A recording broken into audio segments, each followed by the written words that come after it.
I, 21F, have been friends with 21M, Mike, fake name, for 16 years. We became friends officially in kindergarten, but our parents were college friends. I honestly can't even call him a best friend, he's like a sibling, and in a way we were raised as siblings. Group family holidays, sleepovers, family vacations on both sides. At one point we even all lived together for a year. I'm saying this because I know some people will ask. No, there's been no crushes or feelings on either side, at all. We haven't kissed, confessed feelings or had crushes. It's been strictly sibling-like, and I'm saying that now because of what Mike's girlfriend has been saying. Me and Mike share an apartment together near campus as we both attend college together. Around 7 months ago, Mike met his girlfriend, 21F April, fake name. Now, I thought we got along okay. I've only met her a couple of times because she has anxiety, but I had no problem at all with her until recently besides some minor things.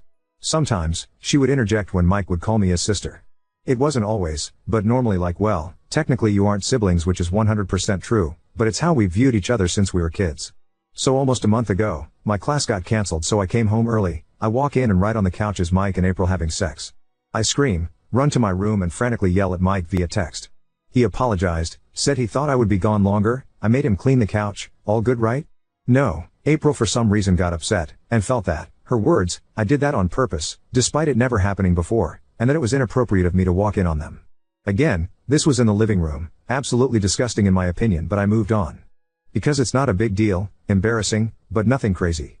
Anyway, Mike H. has been stressed recently because April had been asking him to distance from me. I thought she was just embarrassed, which I'd understand, so I tried being friendly and apologized. Well, last weekend, Mike sat me down and basically said that I had to move out, because his girlfriend was upset with me living with him. I was floored. I got so upset, I don't think I've yelled and cried that much in my life. The basics is that he doesn't want me to, but he's pressured from his girlfriend and he really loves her, so he wants to make her happy. He thinks that this shouldn't change our friendship and that he's just putting some distance between us. See, if he had asked me to move out, I'd understand. Okay, yeah, maybe you want to take your relationship to the next level, okay. But it was a demand. And not only that, he wanted to put space between our friendship. It was so fucking hurtful. I've known him for 16 years and that's it? I'm gone for someone he's known for 7 months? I said he was choosing a short relationship over his sister, and that I don't want him to contact me if he's going to be like that. He said I was overreacting, but I called my parents and got them to pick me up literally. Thank God they don't live far away, but like, what if they did? What did he expect me to fucking do? Just sleep outside or something? Anyway, I obviously had to tell my parents what was going on given they had to pick me up and I was an emotional mess. I told them everything, which caused a bit of an argument when they went to pick up some of my things the next day. They called Mike's parents and kind of chewed them out a little, and from my understanding they called Mike and did the same. Mike messaged me to say that he was upset I couldn't be civil and that he feels like I am throwing away a friendship. I blocked him shortly after. I've taken some time off classes, but I'm so fucking hurt and upset. It hurts that he could just throw me away so easily. I don't think I did anything wrong, telling my parents, but I think it may have crossed a line when they phoned Mike's parents. Like I said previously, our parents are really close, and it's kind of messed with their friendship now. His parents have been really kind and apologetic, even though it's not their fault, and a part of me feels like I made this into a bigger mess. Sorry if it's a bit chaotic, I'm on phone and still a bit emotional. Also, I know I didn't have to leave. Me and Mike both pay an equal amount of rent for the apartment, but I didn't want to stay in a place that I wasn't wanted. It would have just made it difficult and worst case scenario, he'd leave, which would have put a financial strain on me. Edit, I read you all loud and clear. Thank you for waking my ass up. I've talked to my landlord. She said that she was uncomfortable with April moving in because she doesn't know her. I understood, so I am moving my ass back tomorrow. I unblocked Mike and informed him. I explained that until our landlord says otherwise, I'm staying. Either he can leave and get a new place and keep paying the rent, or we can end our agreement together, and if our landlord agrees they can start one. He replied okay, we can talk about it tomorrow, so, we see. Update 1. I came back to the apartment yesterday morning. I let Mike know beforehand and asked if April not be there so we could talk alone. Mike was quite emotional and apologetic, which surprised me a little. I found out a bit more information that makes a bit more sense now. Mike has been under a lot of pressure for a while now to drop me. He thought that me moving out and distancing himself would be enough to appease April while still keeping our friendship. Obviously he didn't expect me to take it the way I did, although what other way would I take it? And he didn't expect me to leave that day. I mean, yeah, he didn't specifically say pack your shit and leave now, but saying you need to leave. And saying that he wanted distance over our 16-year relationship out of nowhere makes me feel like I couldn't have just gone to bed normally, you know? I've read everyone's comments so many times, I've drilled it into my head, so as much as it hurts, I'm keeping my distance from Mike at the moment. The fact that he never once told me about April wanting him to not talk to me, and he didn't even consider my circumstances before asking me to leave, where else could I go? It's not a definite end of our friendship, but I'm not feeling pretty positive. Anyway. He's apologized. He said that he missed me while I was gone and that he knew he fucked up after he told me to leave, but that he just wanted to make April happy since he could see a future with her. April has lost her shit, to put it mildly, and she threw up a storm in the lobby of our apartment last night. Mike refused to let her in, which understandably made her lose her shit even more. Tons of colorful words thrown about on both ends. I'm a homewrecker, a whore, a bitch, which is laughable. Anyway, she's not to be allowed into our apartment now, period, at least until he decides on their relationship. Mike has been pretty upset today. He wants space from April because he said that he wants to end the relationship. Very surprising, but I'm cautiously optimistic, since I'm not sure how willing he'll be. We've had a bit of a heart-to-heart. Regardless of how upset and hurt I am, he's my brother. I'm trying to be a bitch like I wanted to when I moved back in, but it's so fucking hard when he's all mopey and sad. I told him that if he continues seeing her, I'm putting some distance between us respectfully to avoid this happening again. He said he doesn't want that.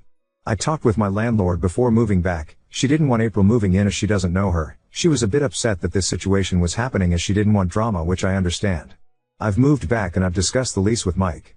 We renew in September, or that was the plan, so now we're deciding on how to go ahead. I feel like it'll be best for me to get my own place. Maybe this was long overdue, to be honest, although Mike is saying that he wants us to continue being roommates next year, so we're discussing this at the moment. It's not really a super dramatic update, but at least the leasing issue has been solved. I'm not being kicked out or leaving until our lease is done. April isn't coming over for the foreseeable future. Only issue right now is my relationship with Mike. It's very awkward in the apartment. You can tell something's changed. He's been trying to be friendly like we were before all of this, and he's apologized a lot, which I appreciate. But I'm finding it a bit difficult to move on and go back to normal. I'm not being a bitch or mean, just slightly distant.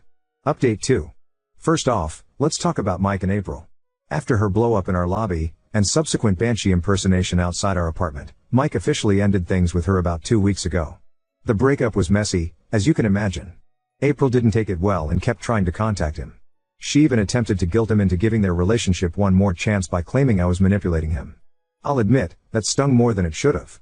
It's exhausting to be cast as the villain in a story you never signed up for. But here's the kicker, she actually showed up at his job. She caused a scene, yelling about how I poisoned their relationship. Mike was mortified, and his manager had to escort her out. He's been pretty quiet about his feelings since then, but I can tell he's embarrassed and probably questioning his own judgment. I'd be lying if I said there wasn't a part of me that felt vindicated. But mostly, I just feel tired of the drama. Living together has been strange. Mike is trying so hard to fix things, but it feels like we're walking on eggshells around each other. He's been doing all these little things to make up for his screw up, offering to cook, cleaning without me asking, and even surprising me with snacks he knows I like. It's sweet, but it's also a reminder that things aren't the same. We had a big talk last week, and I told him point blank that while I appreciated his efforts, it's going to take time for me to fully trust him again. He seemed genuinely remorseful and said he understood, but I can tell it hurts him that I'm not bouncing back to normal as quickly as he'd like. As for the lease, we've decided that this will be our last year living together. It wasn't an easy decision, but I think it's for the best. We both need space to grow and figure out what our friendship looks like moving forward. Oh boy, the parent situation is a whole other can of worms. My parents and Mike's parents had a long talk a couple of weeks ago. They've agreed to stay out of our situation moving forward, but there's definitely some tension now. Mike's mom apologized profusely for everything that happened and even sent me a little care package, chocolates, tea, and a handwritten note. It was sweet, but also a bit awkward. My parents, on the other hand, are still pretty angry at Mike. They've been supportive of my decision to stay in the apartment, but they've made it clear they don't trust him as much anymore. Family holidays are going to be interesting. On a more personal note, I've been seeing a therapist to help process everything. It's been incredibly helpful to have someone neutral to talk to. I've realized that part of why this whole situation hurts so much is because I've always seen Mike as my rock, someone who would never let me down. To have that image shattered so suddenly was a wake-up call. I've also started focusing more on myself. I've joined a yoga class, reconnected with some old friends, and even started looking into internships for next semester. It feels good to have things to look forward to that aren't tied to this whole mess. Mike and I are trying to rebuild our friendship, but it's definitely a work in progress. We're talking more, and there are moments where it feels like the old us, watching movies, laughing at stupid memes, and debating over the best pizza toppings. But those moments are fleeting, and there's an underlying tension that wasn't there before. I've made it clear to Mike that I'm not going to put myself in a position where someone else can dictate our friendship again. He said he understands, but only time will tell if he truly does. Update 3. After officially breaking up with April, he's been doing a lot of soul searching, as he calls it. A few days ago, he sat me down for another heart-to-heart. I wasn't exactly thrilled at the prospect of another emotional conversation, but what he told me caught me completely off guard. Mike admitted that his relationship with April wasn't as perfect as he made it seem. Apparently, she'd been insecure about me from the very beginning, even before she met me. She would constantly bring up how weird it was that he had a close female friend and how she didn't believe that we'd never had feelings for each other. Mike told me he tried to reassure her, but it only got worse over time. He confessed that he felt like he was walking a tightrope, trying to keep both of us happy. He admitted he caved to her demands because he thought it would prove his loyalty to her and make her feel more secure. Hearing that was bittersweet. On one hand, I appreciated his honesty, but on the other, it hurt to realize he prioritized someone else's insecurities over our 16-year friendship. Then came the kicker. Mike said he wanted to make things right between us. He told me he's been reading books on setting boundaries and healthy relationships. Who is this guy? And he wants to rebuild our friendship from the ground up. He even offered to move out early and cover the rent for the rest of the lease if I needed space. I didn't know what to say. I told him I needed time to think about everything. Remember how I mentioned that April was banned from the apartment? Well, that hasn't stopped her from trying to stir the pot. About a week ago, she started DMing me on Instagram.